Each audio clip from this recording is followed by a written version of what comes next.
Just before we get into this video, let me just tell you now, I've got a big piece of news. West Ham Fan TV have officially joined Omili. Omili is more than just a platform, it's a space where football fans become part of the action, hosting your shows, jumping in as guests, or simply just connecting with others who share your passion. At Omili, football equals life. Football is more than just a game, but aren't you just tired of watching and typing from the sidelines? With Omili, it's time to get into the game. Omili brings fans together like never before. All you have to do to sign up is create your account, download your free AI avatar like this one, follow the people you want to follow, and get engaging with your favourite content creators or become one yourself. Whether you want to host your own live debate, jump into someone else's as a guest, or just listen, Omili is the place where true football conversations happen. This isn't just another social platform, it's where real fans speak, share, and shape the future of football together. To celebrate joining Omili, we've got a big event to kick it all off, Friday the 19th of October at 5:30. We'll be joined by Abby Summers to debate who's further along in their project, West Ham or Tottenham. So be there Friday the 19th of October for your chance to listen to our debate.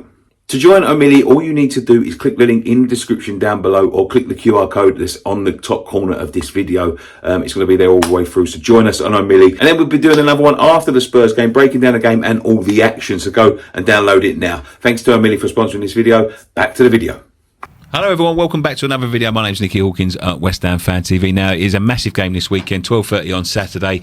We go to White Hart Lane, one of my favourite and disfavourite places to go, by the way, to play Tottenham TV. And I am joined by the We Are Tottenham TV boys. Thank you very much for letting us take over the studio, by the way. Hopefully we'll take over. so lucky to play Tottenham TV this weekend. You're coming out. Ange Postecoglou's Tottenham. Yeah, oh, sorry. The studio's going to need a deep clean after this. 100%. Yeah, but we are playing you guys. Listen, guys, I dread these games. Are you the same? Yeah, I know your fans probably not going to want to hear this, but I kind of feel like when it's like Arsenal coming around, I dread them a lot more. Because of what we've been through over the past year, Ange Postecoglou hasn't beaten West Ham, hasn't beaten Chelsea, hasn't beaten Arsenal. This game means a bit more for me this weekend. We need to just get over the mark with the London derby. Do you see us as the thorn in your side? Somebody described us as that the other day. That you're just the annoying little brother that's a thorn in our side. Mm-hmm. Is that? In a way, it's like when I was younger, I didn't really care that much about playing West Ham, or I wasn't really bothered about it. But like, it's kind of that little brother just keeps annoying you. He just keeps coming into your room and he keeps like trying to mess with you. Keeps beating you on FIFA. Just go away. And then basically what you are to me. Exactly, basically. And it's just turned into a thing where now I want to beat you. Now it's like, all right, if you keep coming at me, I'm now really care about it. So it is a bit. I do find West Ham quite annoying. It is kind of thing where most seasons we do finish above you, and it's not like an achievement to finish above West Ham, but like. When we come up against each other, I think Spurs want to beat West Ham just because we know how much it means to West Ham in a way. Has it intensified for you since you've started creating content? Because I've got stuff that goes off in the Tottenham community, and you've got stuff that goes off in the West Ham community. Does it think that please do not let me down? Because obviously you're putting your blood on the line, right? Yeah. So when you're saying these things on camera and you're being so confident about it, I've done it before. We're going to be fifth and finish above Tottenham. We get it most from West Ham fans over any other club, over Arsenal fans, over Chelsea fans. Arsenal fans as well. Yeah, 100%. West Ham fans are literally the worst with us. But to be fair, Arsenal have been pretty fucking shit over the last few years, though, haven't they? Yeah, they've been so cocky over the last couple of years. Yeah, a couple of years they get cocky, but they've been really, really bad over the last sort of like 7 or 8 years. And I think you've had one over, and they haven't had a lot to say, have they? West Ham are just, as I say, they're the prodders. Yeah, and I think it's especially since you won the Conference League as well, because you've got that over West Ham winning a trophy before Tottenham. How did that go down in the Tottenham community? I mean, be honest, nobody really gives a shit. Nobody really spoke about it, but it's like, I think if it was Europa League, it might be different. Maybe, but I've got an uncle who's a season ticket holder at West Ham. He sent me pictures of him crying in the stadium with his top off out in in Prague, was it? And it's just annoying because I know that Spurs are a better team than West Ham. We show it year in year out, well, not year in year out, but the majority of the time finishing above you lot. And for you guys to win a trophy before us, it's just really. But I mean, it's one of them things where you aim for the stars, sometimes you miss. You know what I mean? Like, and that's what you guys would. I mean, we're not going to win the Champions League. We're not even going to be in the Champions League. You guys were in the Champions League final. You know, you was a couple of kicks of a football away from winning the Champions League. How was that for you and your fan base? When we were in the Champions League final? It's hard, isn't it? It's hard to watch it because, I mean, that's the pinnacle, you know. And I bet Arsenal fans were sitting there biting their nails, to be quite honest with you. They said they would rather lose that because they're in the Europa League final that same year. They'd rather lose that final if it meant Spurs were to lose. That's because they lost it. No, even before it. Yeah, but that's the thing, isn't it? Like, that's the pinnacle, right? So you sort of look at that now and you think to yourself, you've been in the Europa League, you've been in the Champions League final, you've been in the Conference League, and you dismissed the Conference League. I think you. We went out in the group. Yeah, because of COVID, and you sort of looked up. We're not going over there to play. I was very much dismissive of it. We had a lot of arguments, though, didn't we? When we were in the Conference League at the beginning. I just wanted to. You were completely against it. Yeah. I was saying that we can't be picky and choosy. But do you not wish now, like thinking, because you're thinking, right? Yeah, forget that. We've been in the final with that. You ain't won any of them. Correct. So do you now think to yourself, I wish, because you'd have pissed that. If you'd have took it seriously. When I saw you lot celebrating, when I saw you lot were lifting the trophy and how happy your fans were, there was a part of me being like, I wish we'd have just won it, just for the sake of winning it. Just winning and just to get a trophy over the line. And just kept the monkey off your back as well. Like, we've been clowned, but we haven't won a trophy since 2008. Yeah. For a club of our size, it's way too long. Way too long. But like, we were looking at the odds the other day of the Conference League this year. Third favourites of the Conference League were Ghent. Third favourites. I'm like, what is this tournament? Do you know what? It's one of them. It's one of them things where, like, I went to some fucking mad places. I enjoyed the Conference League better than I enjoyed anything else. I went to Frankfurt. Hated Frankfurt. Hated it. Yeah. I went to Iron Appa for a group game against in the Conference League. It's like. You get thrown up with some crazy place. I went to, where did I go? Did I go Belgium? Must have gone Belgium. I went to Germany, I went to France. But the places where I'm not going to, like, Monaco, I'm going to, like, fucking Leverkusen and things like that. You know what I mean? Like, it was, that was last year. Where the fuck did I go? We're going to remember Istanbul in a few weeks. Oh, yeah? Yeah. Oh, God, I wouldn't go. I'll be honest, I would not go. I would not go. I said that as well. There was a couple of Turkish teams in the... In the conference, I said, if we get them, I'm not fucking going, because we're targets because of our sort of history, our fucking reputation around Europe. You mean English fans or West Ham fans? I think English fans. Yeah, but West Ham fans as well. You know what I mean? We've fucking got films about us. You know what I mean? Like, that's you get to these sort of, like, it happened in Germany when we was in Frankfurt. I heard it was carnage out there. It was carnage, yeah. It was, yeah, and they're bad. But we was talking to, why are they? Like, we're sitting in a bar, and we were sitting in a bar. I won't say the names that was there, because I'll tell you off camera. But we was all sitting in a bar having a drink, watching the Madrid City game. We're sitting there, way off the town square, nowhere near it, right? So sitting there, there's a good few of us in there. All of a sudden, I've turned around and there's 200 hooligans running towards us. Right? And we're on the edge of this thing, right? So it's fight or flight. I looked around, there's, like, families having dinner around us. We're the only people there, and the rest are up in the bar upstairs. So we just chucked a couple of pints and fucking had to leg it up. There's 200 of us running towards us, right? And they run through them people like nothing, right? So when we got back, they escorted us back to school. And my friends got really badly hurt, really badly hurt. And we're just sitting there. We're not out there to fight, you know what I mean? And I said to him, like, why are you attacking places like this? Because of your reputation. Because of your reputation. You fucking think you're fucking hooligans because we're Green Street and all this. We'll fuck you up. And I'm like, not me. Not me. I'm just sitting here having a fucking spaghetti bolognese and a pint of lager. Like, if you want to find people to fight, there's plenty of people that want to fight you. But they run through. I see families, like, with kids, and they're running through them and they're throwing glasses at them and fucking, like, smoke bombs in there and all that. And I think to me, these people they see that reputation and they just want to.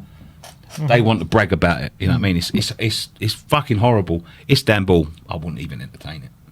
I'm sorry to Jesus, we're going, man. I'm a fucking big geezer, you know what I mean? I would not even entertain that. But good luck to you boys, you know what I mean? Like, but I do hope everything it goes off. I know it's been fucking terrible over there for English fans, you know what I mean? So, you know, I hope everyone comes home safe. Tottenham, West Ham, don't matter to me. Everyone's got to come home safe. But it's a lot to take in. Sim's looking at cancelling a flight right now. Yeah, but I want to go back to Europe. That's what I'm saying. So, like, Who is further along? I mean, you guys are in Europe again this year. You're struggling a little bit. We're struggling a little bit. Oh, you mean the league? In the league, yeah. Europe, we won. No, yeah. In Europe, you're fine, yeah. We're struggling a little bit. Big game this weekend. Like, are you going in the trajectory that you thought you'd be going, Bun? I think, in my opinion, our performances haven't warranted the results that we've got so far this season. You look at the first game of the season against Leicester, I think we did more than enough to win that game. Newcastle away, we had our best performance at St James's Park for a good number of years, and we should have won that game as well. Arsenal, fair enough, we lost 1-0, could have got away with the draw. I'll be honest with you, I don't think that was a bad performance at all. Arsenal? I don't think. I watched the Arsenal game in full. It was a game of very few chances. A draw would have been a fair result. Should have been 0-0. Yeah. I think you're right. Yeah. And then the Brighton game is the Brighton game. We were brilliant in the first half, and the second half we completely threw it away. Terrible performance. So I think we should be sitting a lot higher up in the table than we are right now. I think we're playing better than we were last season. So I can see the progression. You look at all the metrics on the stat. I don't know if you're a stats man, but we're heavy on possession, most touches in the opposition box, all these kind of chances, the best pressing team in the league if you go by the statistics. So are you a stats man? I'm taking it. He's a stats man. He's a big stats man. I'm not. I watch football with my eyes. Yeah, I think it's a bit of both. I think you've got. I think if you watch the games, I think you can tell Tottenham have been dominant and on top of most of these games as well. So I think, like, when you're talking about progression, I think we're showing the progression, but we're just not putting away the chances at the moment. Bit naive. I don't think it's naive, because I don't even think we're giving away too many. There's a narrative around Spurs saying we don't defend and we don't look to defend. We play this high line and we just don't care about it. But I think we've been defending fairly well this season. Yeah. I think in terms of chances conceded, we were quite low. And you could look at the Newcastle game and some other games, you say, well, there are good chances you're conceding. And it's a fair argument. But I think as long as we're creating the level of chances we are, which is a lot, and conceding the level of chances we are, which is few, albeit they are good chances, but not many, I think that will balance each other. If we keep playing like that, it will balance itself out. And I think that is a good way of going forward and playing. Was the Brighton game a bit of a disappointment? I mean, you go to Man United. Yeah. You smash them off the park. Then you go to Brighton, you go 2-0 up. You must be thinking, this is our season starting. Tottenham in a nutshell, though, isn't it? Tottenham in a nutshell, yeah. One step forward, 2 steps back. And at half time, we were all dreaming, We were saying, wow, what a team we are, what a performance we're putting in. And then I don't know what happened. I've seen that somewhere before. I don't know. Many times. Yeah. But look, it was a disgrace. It was nothing short of a disgrace. It's about how you respond to that, though. Yeah. You need to respond in the right manner. It's unfortunate for you. Maybe you might be it's going to be a bad thing for us, but we've just come off the back. I think the international break coming the worst time for us. But it's a weird one, because do you want international break? Because international break always comes at a bad time, because you don't want it after a bad loss, and you don't really want it after a big win. I don't know. After a bad loss, I'm all right with it. Because you don't want to sit on that result for 2 weeks, do you? I don't know, though. I don't mind it. You know what I mean? Sometimes, and it's wallowing in the sand. Maybe it's just me as a West Ham fan. But we get to a run of results, and it's like, say we've had a bad run of results, I think, fuck, that's over for 2 weeks. Honestly, I do. I think, let them go away, let them piss and come back. I've seen it before. I've seen us go off on a break before, when I think we had a break and they took a load of them to Dubai or something. I think that's the fucking worst thing they could do. Come back phenomenal. You know what I mean? So sometimes, like, a little break in it. Sometimes when you got that little, but when you get the start, I just hate the international break. I think we just. I'll be honest with you. I mean, let's talk international actually. How many of your guys have been away internationally? A lot. Majority, I think. Solanke got called up, didn't he, for the England? Madison didn't get called up. So apart from Madison, you look at our whole starting 11. Van der Ven played 2 90-minute games. Romero played 1 90-minute. He's got to come back from Argentina in South America. Porro, a doggy, everyone. Alvarez, Mexico. Paquetá over in Brazil. Yeah. I think they're playing tonight or something. I think it was this morning. Yesterday morning. Yeah. Yeah. So it's going to be quite tough, isn't it, for the players? Yeah, but these guys are used to it, though, aren't they? They do it every single international break. They should be.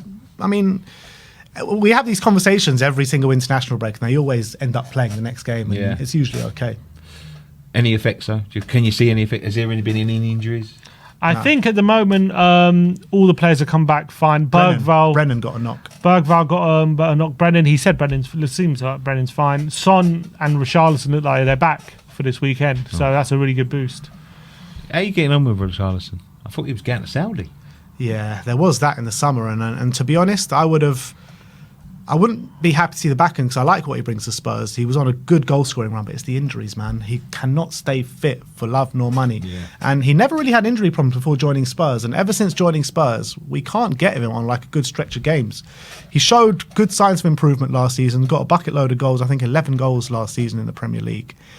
And then he just got injured again. And then this season he's hardly played, been injured, but he's back now, so we'll have to wait and see. But he's not our number one striker anymore. We've signed Big Dom, and so we don't rely on him as much as we did last year. Really? Yeah, for sure. Yeah, sure, yeah, absolutely. Does that suit him? I think so. I think having that pressure off him, having a striker like Solanke come in who's so robust physically, which is definitely what we need in that front line. Someone who can hold off defenders, someone who can hold the ball up, and actually someone who's consistently fit. I think Solanke played 38 games last year. Well, but he did get injured after 2 games. He didn't get injured after 2 games then. He missed 2 games, but he's back now. He looks fit. Obviously, last year he was consistently available. Obviously, he wasn't available for a couple of games, but he looks back now. He looks back to his best, and I think he's been an unbelievable addition. I think every Spurs fan has looked at what he's brought, and he's not the flashiest striker. He's not a striker who's going to do an overhead kick, or he's not a striker who's going to bang one in from 25 yards. But what he's very good at is, first of all, pressing. We're one of the most aggressive pressing teams in the league, and he leads that press so well. He gets in the defenders' faces. He makes sure they don't have time on the ball. He rushes them, and he's very good at the ball to feet, holding the ball up, making sure that he's just being a nuisance, winning free kicks, making sure that defenders can't get the ball off him, and bring other players into play. And that's what he's brought off. And also, in terms of goals, he's just a fox in the box. He sniffs out opportunities. He gets little tap-ins. He gets those opportunities where he knows where the ball's going to fall in the box, and that's what you need. And yes, he's not Harry Kane, but he's a very, very good fit for our team. Yeah, absolutely. Well, you made a West Ham this year. I think I was expecting more so far. I was really impressed with the signings that you've brought in the summer, and I was expecting big things from West Ham. New manager, so many signings, maybe it's hard to gel them in all straight away. So I've been a bit disappointing with the way maybe you've handled it so far. I do think it's just going to take a bit of a bedding in period, and it will all come together at one point. But I just think it's going to take time, but I've not been that impressed so far. No. I predicted West Ham 6th at the beginning of the season. Do you know what? I had them about, I think I had them 9th. Because I predicted this sort of like slow start. I said it's going to take time to get this, such a big squad overhaul. We look, you can say what you wanted that. You needed it though, didn't you? We needed it. He left us in tatters, to be honest, with an ageing squad. I mean, I watched a pre-season game at Dagenham and Redbridge, and it was before we signed a lot of our players. I watched Kurt Zouma come out. He played one half of football. He come out the second half, sat on the bench. He had 2 ice packs strapped to his knees. How old is he? 29. Couldn't walk. I mean, and I've got knee injuries. I've had knee injuries myself, and I know what it looks like when you're walking with bad knee injuries. And I said to, he's a good player, but he ain't going to last the season. Next season, I said he's going to. I think he's got Ledley King issues. That sort of issue. You know what I mean? You're not going to last that long. I said he's going to have a rapid decline. He's not going to be able to train properly. He's going to be injury prone. Blah, blah. We're not going to get through a season with someone like Kurt Zouma as our captain.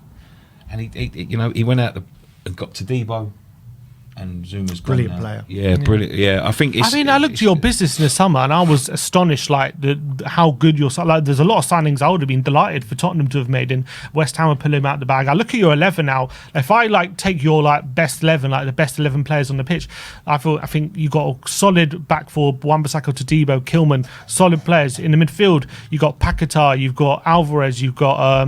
Souček. I mean, maybe you could do without midfielder, but I think. But if you were to if I was, I don't know why you got rid of him. Yeah, I mean that was a bit weird. But if I was to do your best front line, I would put Paquetá in a pivot with Alvarez. You got Kudus in the 10. You got Bowen on the right. You got Somerville on the left. You got Füllkrug up front, who was brilliant for in Germany over the last couple of years. I'm like, that is a serious team. If you could get that to gel together, I feel like the problem at the moment, first of all, is a lot of new signings, new managers, all got to gel.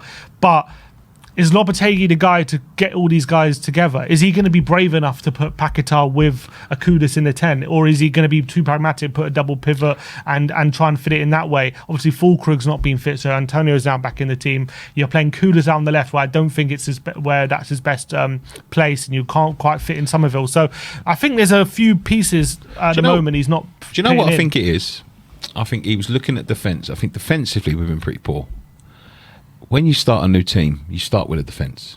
That is a complete overhaul. No, you didn't. No. Everything but the defence. Yeah, but normally when you start a new team, you start from your base. So Areola would have been a solid goalkeeper. He'd have looked at that back four. He'd have seen Zuma. He's not going to last the season. Injury prone. Meant to be our captain. Who was the other guy that we got rid of? Forget his name now. Centre back. Fucking. Well, your captain. Poor Kera. No, not him. No, we shouldn't have got rid of him. I don't think he would have been brilliant. Not Craig Dawson. Who's the other guy? I'm forgetting his name. Well, captain. No, it wasn't the captain. Zuma was the captain. He played next to him, Moroccan guy. Oh, well, Aguirre. Fucking hell. I thought it was good. I liked it again. No good. Flimsy. We had Issa Diop before that. Issa Diop was a brilliant player. At times, phenomenal. Lack of concentration, gets knocked off the ball, too weak. He had exactly the same problems. Yeah, no good. Get rid of him. Looked at the right back, Soufal, aging. Got to replace him. You know what I mean? Emerson's Emerson. You know what I mean? Emerson starts every week, but that's a complete overhaul. So I think he was thinking, and now he's got Todibo in. You know what I mean? Got to replace Aguirre, got Todibo in, but you got Mavropanos there. Todibo, as I said, come in a bit overweight. He's going to take time to bed in, and I think I think what he's been doing in these opening games is overcompensating on the defence. So he's been getting Rodriguez, Souček, not letting us play too much because he's overcompensating. Now we've got Todibo in. I think Todibo's the key, because once he gets that solid partnership at the back, and you think, right, they're okay now. Maybe we can just put Alvarez there, and we can put Paquetá next to him, yeah. And He's a brilliant player, Todibo. Paquetá and Kudus as the double pivot. You've got Bowen, Somerville, Fulkrug or Antonio, whatever. Antonio loves a goal against Tottenham. Oh, that's true. You know what I mean? And I think that's where we're going, and I think that's what we will see eventually. But I think he was a bit rocky with the defence. I was thinking, I don't want to go too far out like that until we've got that sort of. To be fair, Spurs, have similar problems. We were always playing like Sarr, Bentancur or Sarr and Basuma. Now we've got Decky and Maddison together in the middle. We're seeing like a completely new team. Completely revolutionise our attack. The dynamic is so different, isn't it? The midfield from this season to last season. But I see a lot of complaints to the West Ham hierarchy over the years from West Ham fans and stuff. And I'm looking at your team now, and it's like I've never seen West Ham with a better set of players before. And obviously a couple of years ago winning a European trophy as well. But I think it's at the wrong time. What is there to complain about? I think it's at the wrong time. I think people, as I said, people like Pep have fucking ruined football. You know what I mean? Everyone's got phenomenal players now, but you can't beat them because they've got it all locked down. Can't wait till that fucker goes. I really can't. I can't wait till he fucks off. Yeah, sure. Well, to be honest, Pep's the only thing that's stopping Arsenal win the league at the moment. Yeah, for you, yeah. I don't give a shit whether they win the league or not. I don't. If it's not us, I don't. As long as it's not Millwall, we're all right. But. So if you're in the same situation and Spurs were a game away from winning the league, personally, I don't care. I don't care. So you're talking about that situation back end of last season. When Spurs some Spurs, well, us included, wanted Spurs to lose to City, so that to stop Arsenal winning the league. And if it was Spurs and West Ham in that situation, you were playing City, and if you won, give Spurs the league. I'd win. You'd win. Give Tottenham the league. I don't want to see my team lose. No way. I don't care who wins the league. But you want to see us celebrating the league. But you could have got in the Champions League. Yeah, we could have, but it would have been a different dynamic last game of the season if we. That's what I'm saying. That's why I was a bit critical. I was critical of Abby, which we'll be seeing Abby on Omili tomorrow night. By the way, so tune in for that. So I was critical of Abby because Abby was saying the same thing. I don't want Arsenal to. I don't care who wins the league as long as my team win. I don't care. You know what I mean? Because if you win enough games, you win the league yourself. Yeah. Do you know what I mean? So I couldn't believe that some of you were saying, no, I don't want to beat City. Arsenal win the league, but we'd be in the Champions League. I'd rather I can't understand that. Yeah, but there was a very big case to saying we could have won that game, not got Champions League football, and given Arsenal the title. But it would have been a big boost towards it. Only chasing Aston Villa. To be honest, Champions League wasn't a big thing for me last season. I just want to see progression in this football club. There are some clubs that I think it'd be painful to watch someone like Tottenham win the league. It would be painful because we wouldn't hear the fucking end of it. Yeah. Because the thing is, when you're around here, and it's the same with you and Arsenal. You work with an Arsenal fan. Mm-hmm. You work with a Tottenham fan. Everybody in London. Right? You cannot go into a workplace and you will not see one workplace without a West Ham fan, a Tottenham fan, an Arsenal fan, a Millwall fan, and a Chelsea fan. Mm-hmm. If you're working in a big company. Yeah. So it's fucking hard, isn't it? When you're hearing them and you're, oh, hello, West Ham. I tell you what, West Arsenal Ham fans mug. are just the most unbearable fans in the world. Oh, they are. I know. And they're getting worse, aren't they? You know what I mean? Oh, I mean, bet. fucking hell, the fan base has got DT supporting them. You know what I mean? What What do you expect? What do you expect? Yeah. Yeah. But, you know, I mean, I've got some fucking phenomenal Arsenal mates, but, you know, they are fucking tits at the end of the day. Let's get round to the game then. Let's have some predictions. Well, Go and say what you said. on my channel, on our channel, I've said I predict the Spurs to win 4-1. Look at the camera. Say it with chest. 4-1. Don't worry about them. Don't worry about them. They can't get you through the screen, man. I'm going 4-1 Spurs. The reason being is when I've seen West Ham this season anyway play against bigger teams, they give them too much to play. They give them too You much are right. ball, too much encouragement. You're correct. The problem is, it's not like, from what I've seen anyway, it's not like they stop them. It's not like they give up possession and then they're solid. It's like they give up a lot of the play, but they're still conceding the chances. conceding, yeah. They're not. Yeah, they're, you're right. They're giving too much encouragement to opposition. So, and I feel like the way we play, the way we press, the way we've been on the ball this season, I just feel like if you do that to us, you're asking for trouble. Yes, I know last season, or there are games where teams have retreated to a low block and we've struggled sometimes. But I've just seen West Ham their low block this season. And maybe it'll be different with Todibo starts, but I've seen West Ham their low block this season, and I don't know. I don't know if they'll be able to contain us if you just allow us to play like you have done against other big teams. So, judging from what I've seen, if you play like that, I can see a big win for Tottenham, to be honest. Did you say scores? Did you say 4-1, yeah,